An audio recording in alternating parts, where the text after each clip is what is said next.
മഞ്ഞിൽ വിരിഞ്ഞ പൂവിൻ്റെ പുതുപുത്തൻ വിശേഷങ്ങളിലേക്ക് എല്ലാവർക്കും സ്വാഗതം. ഒരിക്കലും ഞാനത് സമ്മതിക്കില്ല, എന്നെ കൊന്നാലും സമ്മതിക്കില്ല എന്ന് ഹരി കടുപ്പിച്ച് പറയുന്നതും നീ സമ്മതിക്കും, അല്ലെങ്കിൽ സമ്മതിപ്പിക്കാൻ ഞങ്ങൾക്കറിയാം എന്ന് പറയുന്നുണ്ട് റസിയ. തുടർന്ന് ചുറ്റും കൂടിയിരിക്കുന്ന പോലീസുകാരെ ചൂണ്ടിക്കാട്ടിക്കൊണ്ട് ഇവരൊക്കെ നല്ല ഇൻട്രോഗേഷൻ എക്സ്പേർട്ടുകളാ, പുറമെ പരിക്കുണ്ടാക്കാതെ തല്ലാൻ ഇവർക്കറിയാം. വെറുതെ എന്തിനാ മോനെ ഈ പ്രായത്തിൽ ഇവരുടെ കയ്യിൽ നിന്ന് തല്ലി വാങ്ങിക്കൂട്ടുന്നത്? കൂമ്പ് വാടിപ്പോകുന്നൊക്കെ റസിയ അങ്ങനെ പറയുമ്പോൾ ചെയ്യാത്ത കുറ്റം എങ്ങനെയാ ചെയ്തു എന്ന് സമ്മതിക്കുന്നത്? ഞാൻ സമ്മതിക്കില്ല. എന്നെ ഈ കേസിൽ പെടുത്താനാണ് നിങ്ങളുടെ പരിപാടി, അതെനിക്കറിയാം. എന്നാലും ഞാൻ വഴങ്ങില്ല എന്ന് പറയുന്നുണ്ട് ഹരി. അപ്പോൾ റസിയ പറയുന്നുണ്ട്, നിന്നെ ഇങ്ങോട്ട് കൊണ്ടുവന്നത് ഒരു ഈച്ച പോലും അറിഞ്ഞിട്ടില്ല. രേഖപ്പെടുത്താത്ത കസ്റ്റഡി എന്നാ ഞങ്ങൾ ഇതിനെ പറയാ. ഇവിടെ വെച്ച് നീ മരിച്ചു പോയാലും ഈ വിവരം പുറം ലോകം അറിയില്ല. അതുകൊണ്ട് മര്യാദക്ക് ഇവരുമായിട്ട് സഹകരിച്ചാൽ നിനക്ക് കൊള്ളാം, അല്ലെങ്കിൽ ഇവർക്കത് പണിയാകുമെന്ന് പറയുന്നുണ്ട് റസിയ. തുടർന്ന് ബാലകൃഷ്ണനെ പുറത്തേക്ക് വിളിച്ചിട്ട് പറയുന്നുണ്ട്, അവൻ സമ്മതിച്ചോളും, ഇല്ലെങ്കിൽ മാത്രം ഉപദ്രവിച്ചാൽ മതിയെന്ന് പറഞ്ഞിട്ട് റസിയ അവിടെ നിന്നും പോവാണ് കേട്ടോ. ഇതേ സമയം ഇവിടെ രാഗിണിയാണെങ്കിൽ ഹരിയെ കാണാത്തതിലുള്ള വിഷമത്തിൽ ഓട്ടം പോയ അവൻ ഇതുവരെ തിരിച്ചെത്തിയില്ലല്ലോ എന്ന് രാഗിണി മഹേഷിനോടായിട്ട് പറയുമ്പോൾ, വരും, ആശുപത്രിയിലേക്കല്ലേ പോയിരിക്കുന്നത്, അവന് വല്ല ആവശ്യം ഉണ്ടായി കാണുന്ന മഹേഷ് മറുപടി കൊടുക്കുന്നതും. എന്നാൽ ഫോണിൽ ഒന്ന് വിളിച്ച് പറഞ്ഞൂടെ അവനെന്ന് രാഗിണി ചോദിക്കുമ്പോൾ, നിനക്ക് അങ്ങോട്ടും വിളിക്കാലോ എന്ന് മഹേഷ് തിരിച്ചു ചോദിക്കുന്നതും, വിളിച്ചിട്ട് കിട്ടണ്ടേ, സ്വിച്ച് ഓഫ് ആണെന്നാ പറയുന്നതെന്ന് പറയുന്നുണ്ട് രാഗിണി. സ്വിച്ച് ഓഫോ? അങ്ങനെ വരാൻ വഴിയില്ലല്ലോ, അവൻ്റെ ഫോൺ ഫുൾ ചാർജ് ആയിരുന്നല്ലോ എന്നൊക്കെ മഹേഷ് പറയുമ്പോൾ, അത് തന്നെയാ എൻ്റെയും പേടി, ആശുപത്രിയിലേക്ക് തന്നെയല്ലേ അവർ പോയതെന്ന് ടെൻഷനോടെ ചോദിക്കുന്നുണ്ട് രാഗിണി. അപ്പോൾ മഹേഷ് ഉടനെ തന്നെ ഫോൺ എടുത്ത് കോൾ ചെയ്യാൻ തുടങ്ങുന്നതും ആരെയാ വിളിക്കാൻ പോകുന്നതെന്ന് രാഗിണി ചോദിക്കുമ്പോൾ, ആ രാഘവനെ, അയാളുടെ വീട്ടിൽ താമസിക്കുന്ന ആളാണല്ലോ ഹരിയെ കൂട്ടിക്കൊണ്ട് പോയതെന്ന് പറഞ്ഞിട്ട് മഹേഷ് രാഘവനെ വിളിക്കാൻ കേട്ടോ. അപ്പോൾ രാഘവേട്ടനെ വിളിച്ച് ഇതേ ചോദിക്കുമ്പോൾ ഇല്ല എന്നാട്ട് അയാൾ പറയുന്നത്. അപ്പോൾ അത് കേൾക്കുന്നതും മഹേഷ് ആകെപ്പാടെ തകർന്നു പോകുന്നുണ്ട് കേട്ടോ. എന്താണെന്ന് രാഗിണി ചോദിക്കുന്നതും, അങ്ങനെ ഒരാൾ രാഘവേട്ടൻ്റെ വീട്ടിൽ താമസിക്കുന്നില്ലെന്നാ പറഞ്ഞത്, അപ്പോൾ പിന്നെ അയാൾ ആരായിരിക്കും, എന്തിനാണ് അയാൾ നുണ പറഞ്ഞതെന്നൊക്കെ മഹേഷ് പറയുമ്പോൾ, എന്തെങ്കിലും കുഴപ്പമുണ്ടോ എന്ന് ചോദിച്ചുകൊണ്ട് രാഗിണി വീണ്ടും ആശങ്കപ്പെടുകയാണ് കേട്ടോ. കുഴപ്പമുണ്ട്, എൻ്റെ മനസ്സും അങ്ങനെയാണ് പറയുന്നത്, അയാൾ മറ്റെന്തോ ആവശ്യത്തിന് വന്നതാ, എൻ്റെ സംശയം അയാൾ പോലീസാണെന്നാണ് രാഗിണി പറയുന്നതും. പോലീസോ? എന്തിന്? അതിന് ഹരി തെറ്റൊന്നും ചെയ്തിട്ടില്ലല്ലോ എന്ന് ചോദിക്കുന്നുണ്ട് മഹേഷ്. അപ്പോൾ അത് കേട്ട് രാഗിണി, തെറ്റ് ചെയ്തിട്ടാണോ നിങ്ങൾ പോലീസുകാർ കൊണ്ടുപോയത് എന്ന് ചോദിക്കുന്നുണ്ട്. തുടർന്ന് അവനെ ഉപദ്രവിക്കുന്നതിന് മുമ്പ് എങ്ങനെയെങ്കിലും ഒന്ന് രക്ഷിക്കേട്ടാന്ന് പറഞ്ഞ് വിങ്ങിപ്പൊട്ടുമ്പോൾ, നീ വിഷമിക്കാതിരിക്ക്, ഹരിക്കൊന്നും സംഭവിക്കില്ല. ഇതെന്താ വെള്ളരിക്കാപ്പട്ടണോ? ഒരാളെ രാത്രി വന്ന് പിടിച്ചു കൊണ്ടുപോവുക, അയാൾ എവിടെയാണെന്ന് പോലും പറയാതിരിക്കുക, ഇതിനൊക്കെ ഉത്തരം പറയേണ്ടി വരും ബന്ധപ്പെട്ടവരെന്ന് പറയുന്നുണ്ട് മഹേഷ്. ഞാനൊന്ന് അന്വേഷിച്ചിട്ട് വരാമെന്ന് മഹേഷ് പറയുന്നതും, നമ്മുടെ മോൻ എന്ന് പറഞ്ഞ് രാഗിണി വീണ്ടും വിങ്ങിപ്പൊട്ടുമ്പോൾ, നീ കരയാതിരിക്കെ, അവൻ എവിടെയുണ്ടെങ്കിലും ഞാൻ കൊണ്ടുവന്നിരിക്കും, അതിനാ ഞാൻ പോകുന്നത്. ചിലപ്പോൾ നമ്മൾ വിചാരിക്കുന്നത് പോലെ ഒന്നും ഉണ്ടായിരിക്കില്ല, സമാധാനമായിട്ടിരിക്കുമെന്നും പറഞ്ഞ് രാഗിണിയെ സമാധാനിപ്പിച്ചുകൊണ്ട് മഹേഷ് ഹരിയെയും തിരക്കി ഇറങ്ങാൻ കേട്ടോ. അങ്ങനെ മഹേഷ് നേരെ റസിയയുടെ അടുത്തേക്കാണ് പോകുന്നത്. റസിയ മഹേഷിനെ കാണുന്നതും ഒന്നും അറിയാത്ത പോലെ റസിയ കാര്യം തിരക്കുമ്പോൾ മഹേഷ് പറയുന്നുണ്ട്, മക്കളെ കാണാതായാൽ ഔചിത്യം നോക്കാതെ അധികാരികളുടെ വീട്ടുവാതിൽക്കൽ വന്ന് യാചിക്കണമല്ലോ മാതാപിതാക്കൾ, അതുകൊണ്ട് വന്നതാണ് എന്ന് പറയുന്നുണ്ട്.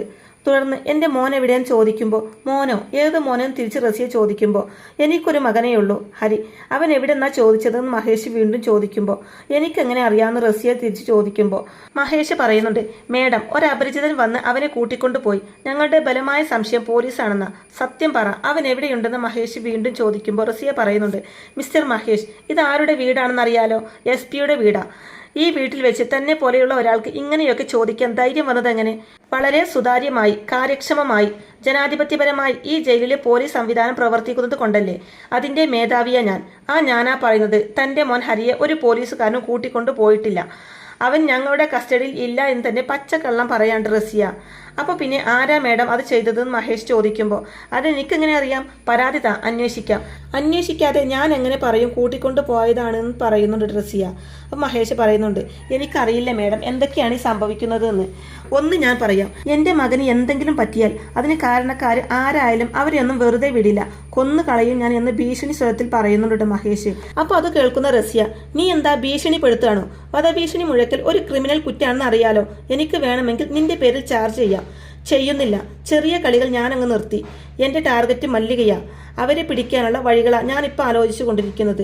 അതിനിടയിൽ നീയൊന്നും എനിക്കിരയല്ല, അതുകൊണ്ട് മോൻ പോയിടത്ത് പോയി അന്വേഷിക്കുമെന്ന് പരിഹാസ രൂപേണ പറയുന്നുണ്ട് റസിയ. ഇവിടെ ഹരിയില്ല, പോലീസ് കസ്റ്റഡിയിലും ഹരിയില്ല എന്ന് കടുപ്പിച്ച് പറയുന്നുണ്ട് കേട്ടോ. നാളെ ഈ വാക്ക് മാറില്ലല്ലോ അല്ലേന്ന് മഹേഷ് ചോദിക്കുമ്പോൾ, മാറില്ല, നിനക്ക് സൗകര്യമുണ്ടെങ്കിൽ വിശ്വസിച്ചാൽ മതി, നീ വിശ്വസിക്കണമെന്ന് എനിക്കൊരു നിർബന്ധവും ഇല്ല എന്ന് പറയുന്നുണ്ട് കേട്ടോ റസിയ മഹേഷിനോടായിട്ട്.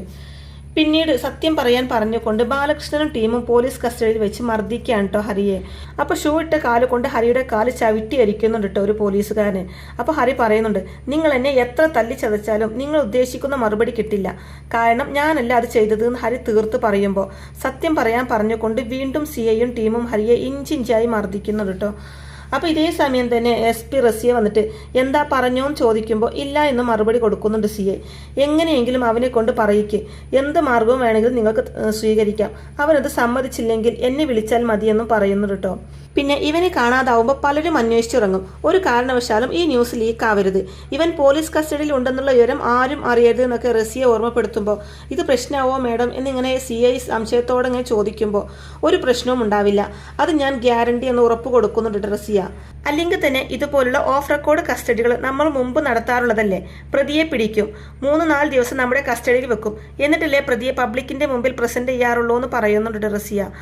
അപ്പോൾ CI ചോദിക്കുന്നുണ്ട്, ഈ പ്രതി ഇവൻ ഫേക്ക് അല്ലേ, ഇവനല്ലല്ലോ യഥാർത്ഥ പ്രതി എന്ന് ചോദിക്കുമ്പോൾ പ്രതി ഫേക്ക് ആണോ അല്ലയോ എന്ന് നമ്മൾ നോക്കേണ്ട ആവശ്യമില്ല, കേസ് തെളിയിക്കാൻ പറ്റോ ഇല്ലയോ അതാണ് പ്രശ്നം. ഈ കേസിൽ ഇവനെ കൊണ്ട് കുറ്റം സമ്മതിപ്പിക്കാൻ പറ്റിയാൽ മതി. സമ്മതിപ്പിക്കാൻ പറ്റിയാൽ 2 ഗുണം, 1 തെളിയാതെ കിടന്ന കേസ് തെളിയും, 2 മല്ലികയെ തകർക്കാൻ പറ്റും. ഉഷാറായി ചോദ്യം ചെയ്യ്, ഇന്ന് തന്നെ റിസൾട്ട് ഉണ്ടാവണമെന്ന് CIയെ പറഞ്ഞേൽപ്പിച്ചിട്ട് റസിയ അവിടെ നിന്നും പോവാണ്ട് ചെയ്യുന്നത്. അങ്ങനെ റസിയ പോയതിനു ശേഷം CI വന്നിട്ട് വീണ്ടും ഹരിയെ മർദ്ദിക്കുകയാണ് കേട്ടോ. പിന്നീട് കാണിക്കുന്നത് നിരഞ്ജനയാണെങ്കിൽ മല്ലികാമ്മയുടെ അടുത്ത് വന്നിട്ട് ഒരു ബാഡ് ന്യൂസ് ഉണ്ടെന്ന് പറഞ്ഞിട്ട് ഹരിയെ കാണാനില്ല എന്നുള്ള വിവരം അറിയിക്കുകയാണ്. വീട്ടിൽ വന്ന് ട്രിപ്പ് ഉണ്ടെന്ന് പറഞ്ഞ് ഒരാൾ കൂട്ടിക്കൊണ്ടു പോയതാണ് എന്ന് കൂടെ അറിയിക്കുമ്പോൾ മല്ലികാമ്മയ്ക്കാണെങ്കിൽ അതിൽ എന്തോ ഒരു പന്തികേട് തോന്നുകയാണ് കേട്ടോ. റസിയ ആയിരിക്കും ഇതിന്റെ പിന്നിലെന്ന് പറയുമ്പോൾ നിരഞ്ജന പറയുന്നുണ്ട്, അല്ലെന്നാണ് ഓട്ടോമാമൻ വിളിച്ചപ്പോൾ പറഞ്ഞതെന്ന് പറയുമ്പോൾ അവരങ്ങനെയല്ലേ പറയുമെന്ന് പറയുന്നുണ്ട് മല്ലികാമ്മ. ഹരി എന്തിനാ റസിയെ പിടിക്കുന്നത്, അവൻ എന്ത് തെറ്റാ ചെയ്തതെന്ന് ശ്രീജ മല്ലികാമ്മയോടായിട്ട് ചോദിക്കുമ്പോൾ തെറ്റ് ചെയ്തിട്ടാണോ ശ്രീജ പോലീസ് ഓരോന്ന് ചെയ്തുകൊണ്ടിരിക്കുന്നത്, റസിയെ ഞാനുമായിട്ട് യുദ്ധം പ്രഖ്യാപിച്ചിരിക്കല്ലേ, അപ്പോൾ എൻ്റെ കൂടെയുള്ള എല്ലാവരെയും അവൾ ഉപദ്രവിക്കും, എന്നെ പിടിച്ചു കൊണ്ടുപോയപ്പോൾ മഹേഷ് ആയിരുന്നല്ലോ ഇതിൻ്റെ എല്ലാം മുന്നിൽ നിന്നത്, അവൾ അതിൻ്റെ പക തീർത്തതാവാനേ വഴിയുള്ളൂ എന്ന് പറയുന്നുണ്ട് മല്ലികാമ്മ. അങ്ങനെയാണെങ്കിൽ അവരെന്തുകൊണ്ട് ഇത് രഹസ്യമായി വെക്കുന്നു, കള്ളക്കേസിൽ കുടുക്കിയതാണെങ്കിലും അവർക്ക് പറഞ്ഞാലെന്താന്നൊക്കെ നിരഞ്ജൻ ചോദിക്കുമ്പോൾ മല്ലികാമ്മ പറയുന്നുണ്ട്, അത് തന്നെയാണ് ഞാനും ആലോചിക്കുന്നത്, ഹരിയെ പിടിച്ചു എങ്കിൽ എന്തുകൊണ്ടാണ് പോലീസ് ആ വിവരം മറച്ചു വെക്കുന്നത്, അങ്ങനെ ചെയ്യേണ്ട ആവശ്യമില്ലല്ലോ എന്നൊക്കെ മല്ലികാമ്മയും പറയുമ്പോൾ പോലീസാണ്, അവരെന്തും ചെയ്യും ചേച്ചി, ആരോടും പറയാതെ രഹസ്യമായി പ്രതികളെ പൊക്കുക എന്നുള്ളത് അവരുടെ ഒരു രീതിയാണെന്നൊക്കെ ശ്രീജ പറയുന്നതും അതിനവൻ പ്രതിയല്ലല്ലോ എന്ന് മല്ലികാമ്മ പറയുമ്പോൾ അതെ ഹരി ഒരു തെറ്റും ചെയ്തിട്ടില്ല നിരഞ്ജനയും പറയുന്നുണ്ട് കേട്ടോ. എന്തായാലും ഹരിയെ വേഗം കണ്ടുപിടിക്കണം അച്ഛമ്മേ, ഓട്ടോ മാവൻ ആകെ തകർന്നിരിക്കുകയാണെന്ന് നിരഞ്ജന പറയുമ്പോൾ വിഷമിക്കണ്ടെന്ന് പറ അവനോട്, നമുക്ക് കണ്ടുപിടിക്കാമെന്ന് മല്ലികാമ്മ പറയുന്നതും എത്രയും വേഗം നമ്മൾ അന്വേഷണം തുടങ്ങണം, കൊണ്ടുപോയ ആളെക്കുറിച്ച് ഒരു വിവരം ഓട്ടോ മാമനില്ല, ഇനിയിപ്പോൾ പോലീസിൽ പരാതി കൊടുക്കാന്ന് വെച്ചാലും അവർ കൃത്യമായിട്ട് അന്വേഷിക്കാനൊന്നും പോകുന്നില്ല എന്നൊക്കെ നിരഞ്ജന പറയുമ്പോൾ പോലീസിലൊന്നും പരാതി കൊടുക്കണ്ട, അതുകൊണ്ട് പ്രയോജനമൊന്നുമില്ല, നമുക്ക് അന്വേഷിക്കാമെന്ന് പറയുന്നുണ്ട് കേട്ടോ മല്ലികാമ്മ. തുടർന്ന് പറയുന്നുണ്ട്, തൽക്കാലം ഹരിയെ കണ്ടുപിടിക്കുന്നത് വരെ ഈ വിവരം ചിത്തുവിനോട് പറയണ്ട, അവൾക്കത് വിഷമമാവുന്നു കൂടി മല്ലികാമ്മ പറയുമ്പോൾ അതിനോട് യോജിക്കുകയാണ് നിരഞ്ജനയും ശ്രീജയും.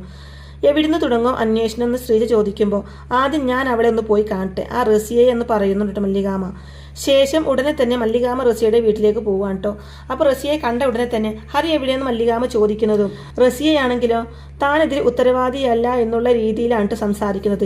പക്ഷേ മല്ലികാമ്മ പറയുന്നുണ്ട്, നീ അറിയാതെ ഒരിക്കലും ഇങ്ങനെ സംഭവിക്കില്ലെന്ന് എനിക്കറിയാം, ഒരു പാവം ചെറുക്കനാണ് ഹരി എന്ന് മല്ലികാമ്മ പറയുന്നത് കേൾക്കുമ്പോൾ റസിയ പറയുന്നുണ്ട്, അങ്ങനെ ഒരിക്കലും പറയരുത്, അവൻ അത്രയ്ക്ക് പാവമൊന്നുമല്ല, പാവാണെങ്കിൽ അവൻ മല്ലികയുടെ ചിത്തുവിനെ കയറി പ്രേമിക്കോ, സത്യം പറ, അവനില്ലായിരുന്നെങ്കിൽ എന്ന് ഒരു നിമിഷമെങ്കിലും മല്ലിക ആഗ്രഹിച്ചിട്ടില്ലേ എന്ന് റസിയ ചോദിക്കുന്നത് കേട്ട് ഇല്ല, ഞാൻ അത്തരം ഒരു സ്ത്രീയല്ല എന്ന് മറുപടി കൊടുക്കുന്നുണ്ട് മല്ലികാമ്മ.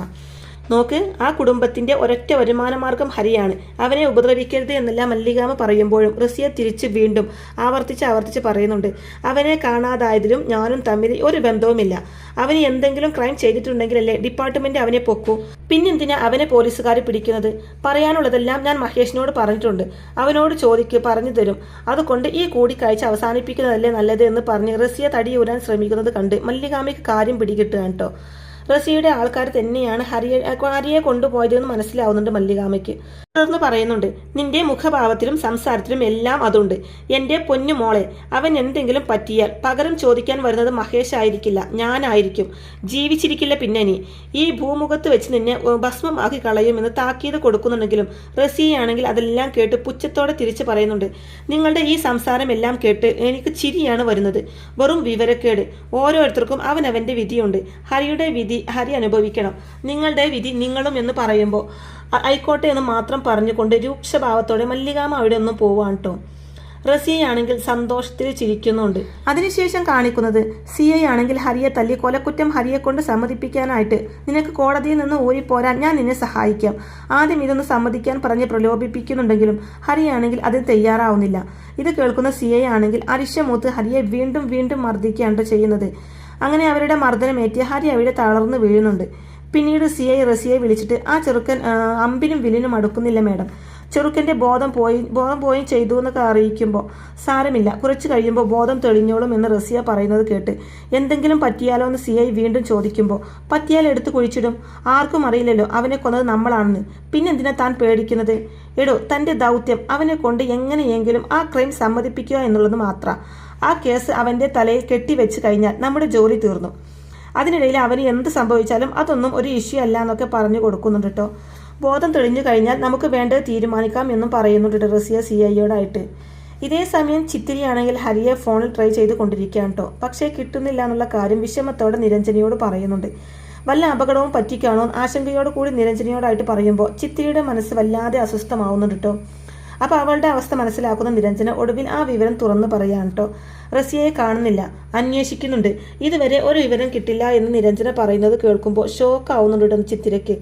ഒരു അപരിചിതൻ വന്ന് ഓട്ടോ ഉണ്ടെന്ന് പറഞ്ഞ് കൂട്ടിക്കൊണ്ടു പോയതാണ്. അയാൾ ആരാണ്, എന്താണ്, അതൊന്നും ആർക്കും അറിയില്ല, എങ്ങോട്ട് പോയതാണെന്നും അറിയില്ല എന്നൊക്കെ നിരഞ്ജന പറയുന്നത് കേട്ട് അത് പോലീസുകാരായിരിക്കും, റസിയയുടെ പോലീസ് എന്ന് പറയുന്നുണ്ട് ചിത്തിര. പക്ഷേ ഹരിയെ പോലീസ് പിടിച്ചിട്ടില്ല എന്നാണ് റസിയ പറയുന്നത്. ഓട്ടോ മാമനും അച്ചമ്മയും റസിയെ കണ്ടിരുന്നു, അവർ സത്യം പറയാൻ കൂട്ടാക്കുന്നില്ല എന്നൊക്കെ നിരഞ്ജന പറയുമ്പോൾ അവർ പറയുകയും ഇല്ല. പക്ഷേ നമുക്ക് ഹരിയെ കണ്ടുപിടിക്കണമെന്ന് പറയുന്നുണ്ട് ചിത്തിര. എവിടെ ചെന്ന് അന്വേഷിക്കും? സകല പോലീസ് സ്റ്റേഷനിലും തിരക്കി നോക്കി, അവിടെ ഒന്നുമില്ല. ഇനി വല്ല രഹസ്യ കേന്ദ്രത്തിലുമാണോ കൊണ്ടുപോയതെന്ന് അറിയില്ല. ആണെങ്കിൽ തന്നെ ആ കേന്ദ്രം നമ്മൾ എങ്ങനെ കണ്ടുപിടിക്കുന്നു? നിരഞ്ജന പറയുമ്പോൾ കണ്ടുപിടിക്കണം. എൻ്റെ ഹരിയെ അവർ എന്തെങ്കിലും ചെയ്യുന്നതിന് മുമ്പ് രക്ഷിക്കണം നീരു. നമ്മൾ ഇറങ്ങിയാൽ നടക്കാത്തതായിട്ട് എന്താ ഉള്ളത്? നമുക്കിറങ്ങാം. ഇനിയുള്ള ഓരോ നിമിഷവും അപകടമാണ്, നമ്മൾ ഇറങ്ങിയേ പറ്റുമെന്ന് ചിത്ര പറയുമ്പോൾ നിരഞ്ജനയും അതിന് സമ്മതിക്കുകയാണ് കേട്ടോ.